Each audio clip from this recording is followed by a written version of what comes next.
permission just to video me. No one else will be in the video, so I can use it and hopefully be doing more workshops. Anyway,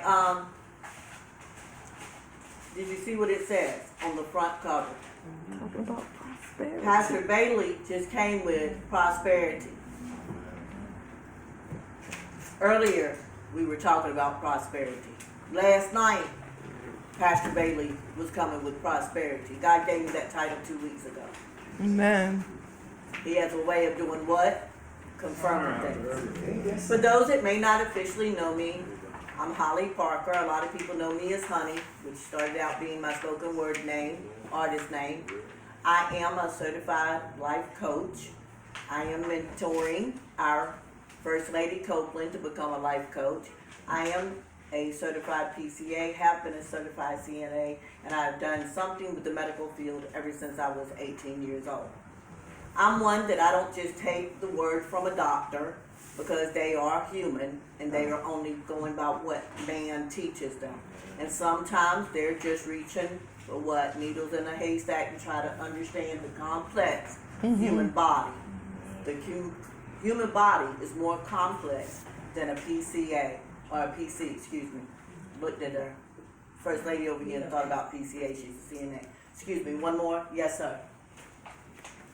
Someone can shoot this down and pass it so that Bishop Calandra can have one, please. Now, if you'll open up to the first page that says questions at the top. It's not the official first page. The first page is just a little information from me. If anybody wants to get in touch with me about workshops, I do other types of workshops also after this event. Questions. I don't want you to answer these for me. These are personal questions that you can write your answers down quickly, meditate on it, take it home and really, really think about these questions. What are your, not the doctors, not your mamas, not your wives, your husbands, your friends, but what is your personal goal for your health in the next, 6 months, year, 2 years, 5 years, 10 years, 20 years? Where do you see yourself? My Lord. I don't want to know. This is for you. The second question is, do you love yourself? Because if we don't love ourselves, we're not going to make sure we're healthy in any kind of way, shape, or form. And God believes in the total person. Back at Bishop Obadiah Calandra's church, which is Bishop Calandra's father, he taught the total man. You cannot separate your mind from your body, from your spirit. It all is housed in the same shell. What health issues do I deal with? Not what do you all deal with, not what your neighbor deals with, your mama, your brother, your sister, your aunt, or whoever. But what are the personal issues that you personally deal with? Are you on any medications? If you are, do you know the side effects? Have you researched for yourself? I caught myself, I went to the emergency room for pneumonia. They gave me this antibiotic, or this medication, I went home. I didn't read it. I ended up getting it from the pharmacy, went home. I slept for 15 solid hours straight off of a cough syrup type of medicine. It should not have affected me like that. But I trusted the doctors at the same time. After I'd been awake an hour, thank God for the pharmacist that was at Walgreens that was there. Back to the people where Bishop was talking earlier, being in the right place and what they do affects you. This woman was not supposed to be there normally. She was in there taking for the place of someone that was out sick. Called me, said, I need you to come to the pharmacist right now and bring the medicine that they gave you. I'm hurrying up, getting there, come find out I'm allergic to codeine, and there was codeine in that medication. Oh, wow. And that's why I slept the way I did. I could have died. How many times do we trust these doctors? Yes, we're supposed to trust them, but at the end of the day, they're human. I could have died. That's right. Do we know whether this blood pressure medication is going to affect our cholesterol? Do we know if that blood pressure medicine is going to affect the way we walk? Is that sugar medication on the right dosage for you personally? Not somebody else. We're all what? Uniquely made. Amen. That means what works for me is not going to work for Sis Graves. I see. What works for Sis Graves is not going to work for Prophetess Mary. I see. Because what? He said we're all uniquely made. That's But right. unfortunately, let me give you a reality check here. The doctors don't want to cure you. The hospitals don't want you well. They don't. The pharmaceutical businesses do not want you healed. It is a business. I'm not saying that they're all crooks and stuff like that. I don't want to say I'm going straight way out yonder left field with all of this. But let's be real. We're saints of God. Let's be real in here. Do you walk daily? I want everybody to take a minute and stand up, push your chairs back, and stand up. You're gonna need a little bit of room. I watched how many people last night went up there when Pastor Bailey said, "Come up when you have an issue with you. If you have an issue with your knees." Our knees, a lot of us sit 8 hours a day, at least 5 hours at a time, 4 hours at a time. If you take a minute and bend your knee, feel how that ligament and everything's tightened up. It stretches it and tightens it. Amen. It's not supposed to stay in that position. We're not.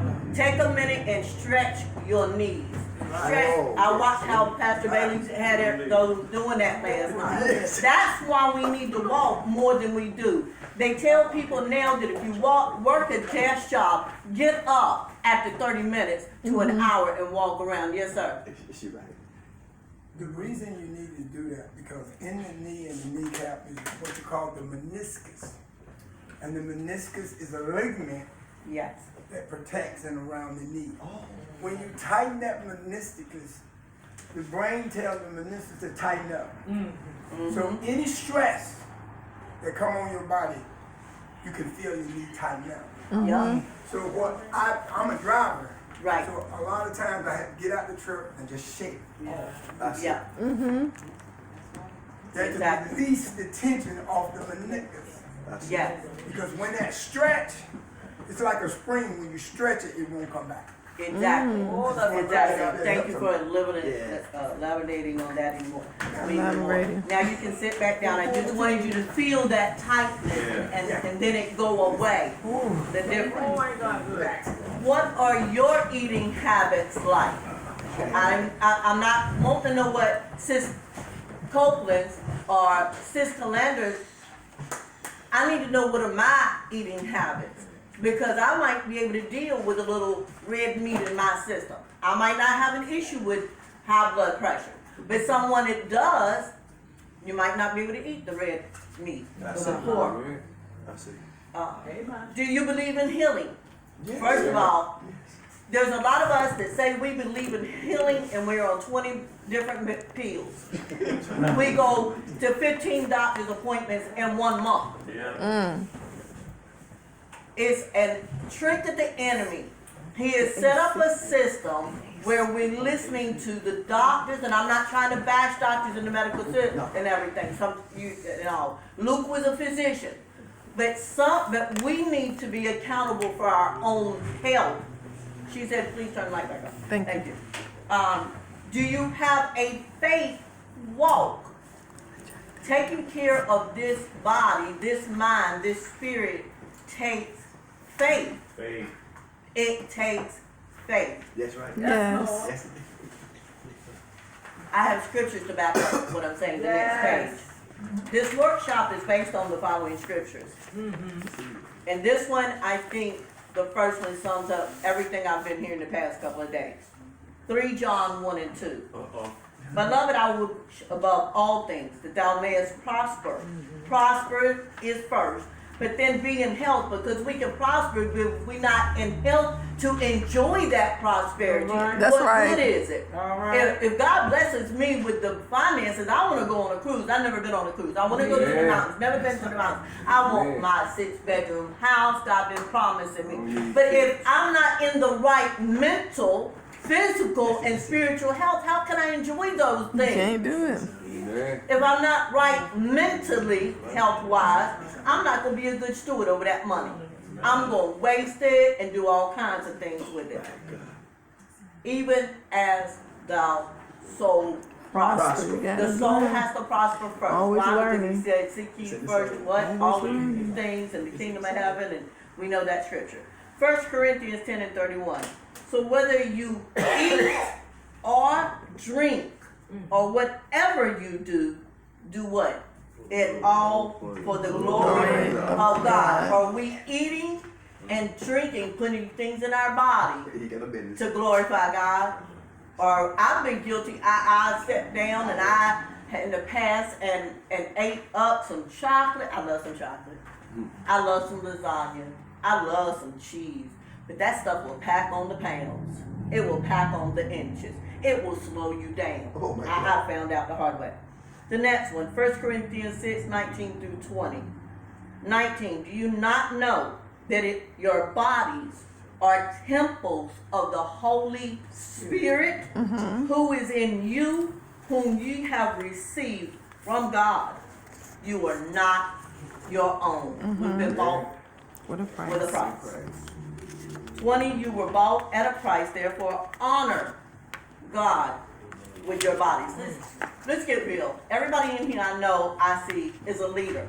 How can we tell? Because we have to be first partakers. Others, how can we be an example to somebody else about these things and we're not doing it ourselves? We're going to have sheep, or we have sheep that may have issues in their bodies, their minds, their emotions. All of these things, how can we sit there and help them with this if we can't first help ourselves? Goes back to loving yourself, which was Apostle Wayne, I tell you, that was one of the hardest things for myself because of the way I came up. I hated myself, I really did. Today I can tell it. I hated myself. For those that don't know, quick synopsis, I was abused severely, mentally, emotionally, sexually abused by my parents from the age of 9 to 14. I was actually raped by both parents, went into foster care, was raped by a pastor, and went on it, led me up to domestic violence. So those things programmed me to hate myself. I wasn't worthy. I wasn't good enough. I was those were, back to what Pastor Bailey was saying earlier, were seeds that were planted in me by the enemy. He was trying to set me up so I wouldn't be doing this today. But because God took me through those things, I'm able to stand before you today and say I love myself. But because I love myself, I have learned to eat better. I've learned to get out there and walk around. I have helped women that, one woman was 400 pounds, 425 pounds, anyway, like that. They called her Big Queen. That was her nickname in Ohio. And her knees hurt her severely all the time. And she kept saying, I got arthritis, and all. And Apostle Wayne could probably elaborate even more on this. There are fluids in our knees. It's just, I give the example of putting oil in the engine of a car. If you don't put it in there and you don't start that engine up so it can flow through there, then that engine's not going to be any good. It's just like with our knees. There's fluid in here that it's not going to get moving around on those joints. The same thing with the elbows, every part of your body, every joint. You have to move them around so those fluids can move around in there, and it lubricates those joints, those bones and stuff. And that helps with a lot of arthritis. I had another lady I was a companion to, and she was 80-some years old, and the doctor made her walk up and down the steps, back to the knees. Why? So she could lubricate and move those joints around. We hurt ourselves a lot, and we go to the doctors, and the doctor says, well, you got arthritis.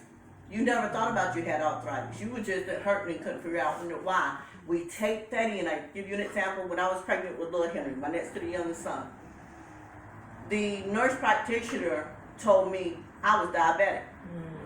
I went to God and said, wait a minute, you didn't tell me I was diabetic. You said that when you died on the cross, what did he say? Take it back to him. Remind him what he said.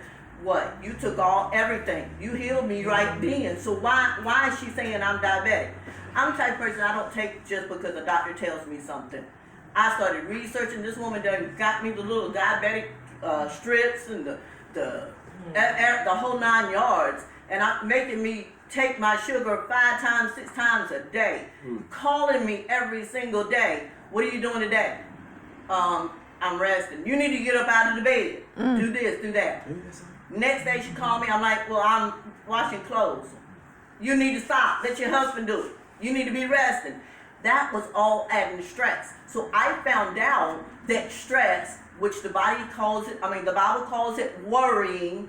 Worrying is the same thing as stress. So what was I doing? Go back to what Pastor Bailey said. I was implanting the seed of stress into my body. My body started reacting to that seed called stress, and it started manifesting itself and growing by expressing itself or the sugar. Once I found that out, I started, okay, I don't have no stress. I do what? I bind up stress and everything that causes stress. I did what? Gave all my burdens to God and everything. Next thing I know, I said, well, okay, God, I need the orange juice for my baby because he needs vitamin C. He needs the potassium. I'm not going to listen to these folks. I will drink some chocolate milk because, yeah, it's chocolate, but it's still milk. I need that vitamin D. I need that vitamin K. Yes. I started educating myself. And that's what we need to do because the Word of God says we perish what? For a lack of knowledge. And I started speaking that thing. I went back to the doctor and I told her, I said, I don't have sugar. I'm not diabetic. I've just been under some stress. And now the stress is gone. So, and she wanted to nail me down. Come find out the woman was a nurse here in Norfolk and everything. Norfolk. Anyway, she got caught in a hospital and was getting kickback for the more patients that she got those things for, and that's why she was pushing it on me. And the doctor kind of had to set her straight that I was correct with my research that stress can mimic high blood pressure. It can mimic diabetes. And everybody's body reacts differently. That's true. Which is why we're all uniquely made. Yes, Apostle Wayne. Stress is the vehicle to sickness. Every form of sickness come out of stress. Yes. Because God said that he didn't want his temple stressed. So it's 39 afflictions. The hospital is qualified to work on 39 afflictions. The afflictions comes from stress. When you worry, it's like a bullet. Stress can kill you quick as a 357. Go ahead. Prophet Paul. But not only that, unforgiveness. Go ahead. Amen. One of the main killers. We ain't got to that You department hold it yet. up. Okay.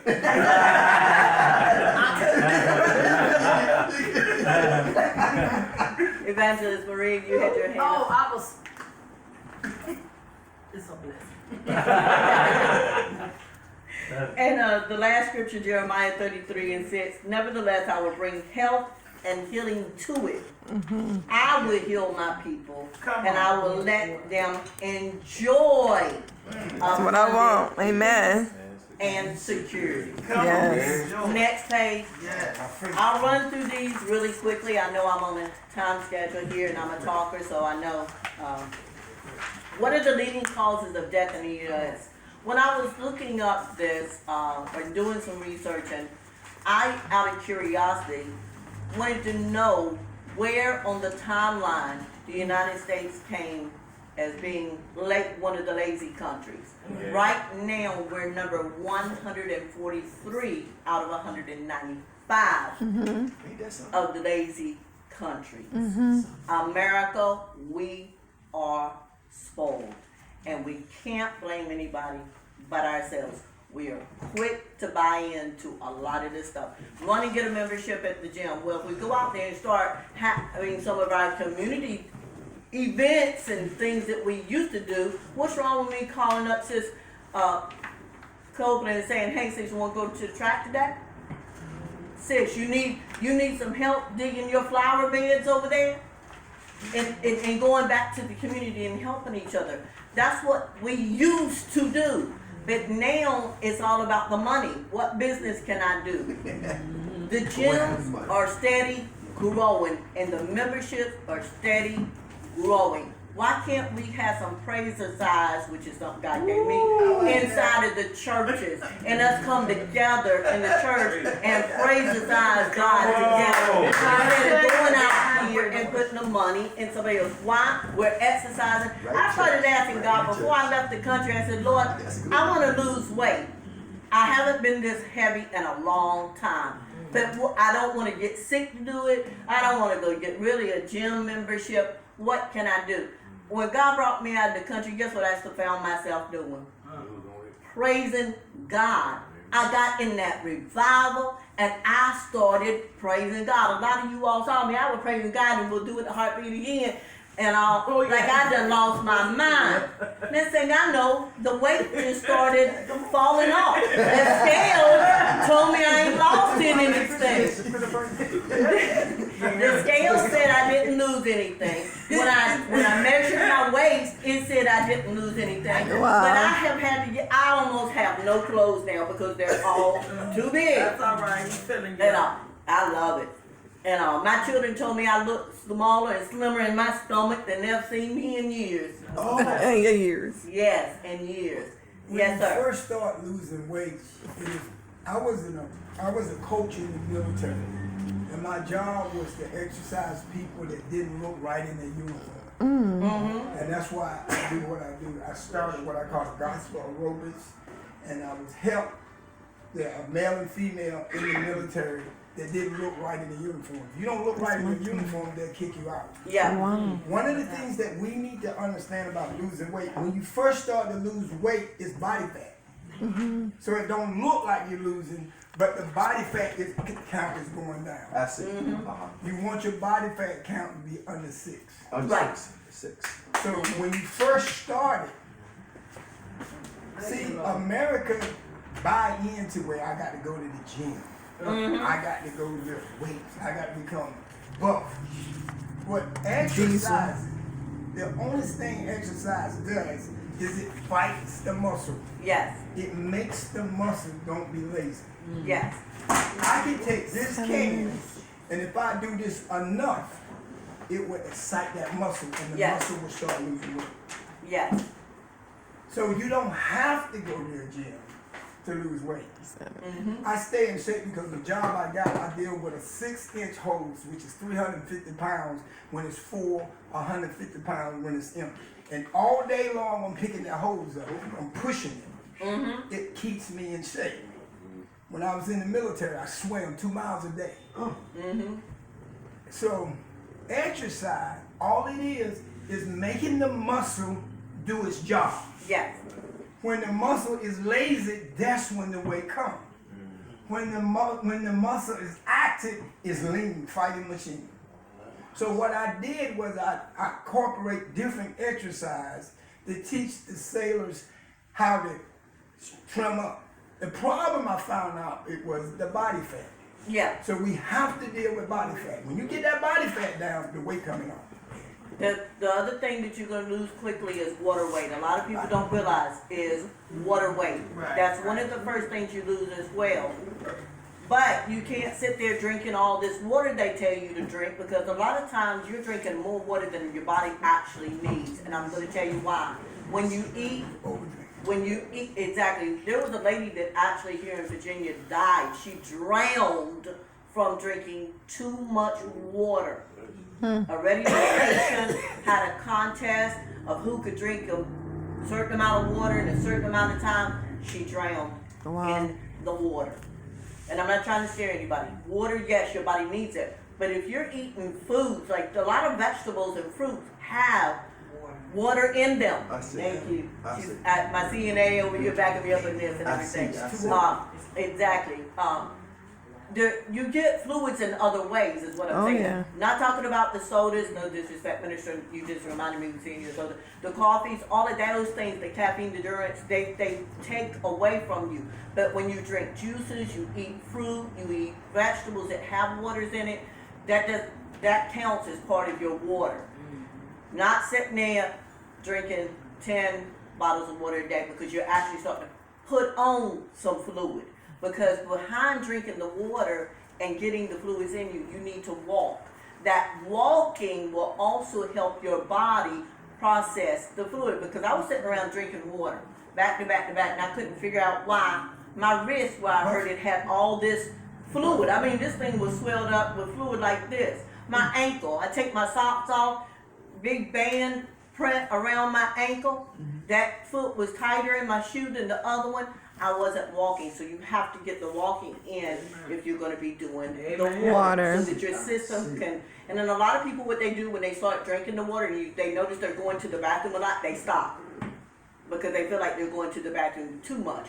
And what you're actually doing is flushing the toxins and the stuff, your livers, your kidneys out that you weren't flushing out before. We don't need fluid pills to flush us out. All we got to do is take care of our bodies correctly. Amen. Now, to go through the list real quick, because I know I only have a certain amount of time. The number one, this is just for the United States, killer health-wise, is heart disease. Heart disease. We're not taking care of our hearts.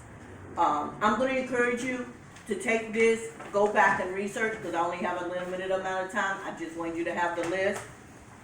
Cancer, everything causes cancer nowadays. Everything. Every day you're hearing a brand new list of something causes cancer. The phone, the radio, the air, everything. My thing is research, take care of yourself. And even as I'm going down this list and you see these different things, there's generational curses. I'm going to be real. We are children of God, so I'm going to be real here. A lot of this is generational curses. I am 56 years old, and I don't know remember who was here and who wasn't here when Apostle Taylor told me that God said that the generational curses had been broken off of me.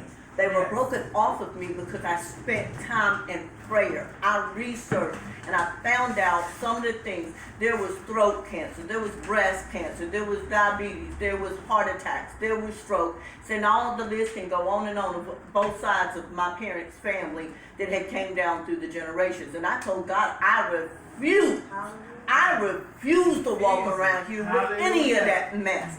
I refuse for it to go down to my children and grandchildren. And my youngest daughter one day said, Mama, you praying for 17 generations down, or did Jesus come back? It ain't even 17 generations yet. That's the purpose of me praying for it. So when those 17th generation comes, if Jesus ain't came back, they don't have to deal with it. Amen. We have that authority in Jesus to do those things. Amen. I'm 56 years old. I do not have nothing. Not saying I don't have an ailment or whatever once in a while. I mean, yeah, I catch a cold maybe once a year. Is that my alarm? And all. But I encourage you all just go back and go through everything. To take this home, write your notes in the back, do some research for this second. She said I had 2 minutes. She says I have 2 o'clock. So I'm just encourage you to do your own research, pray, and find out what you need to do for yourself. Amen. Let's give her a hand. Come on.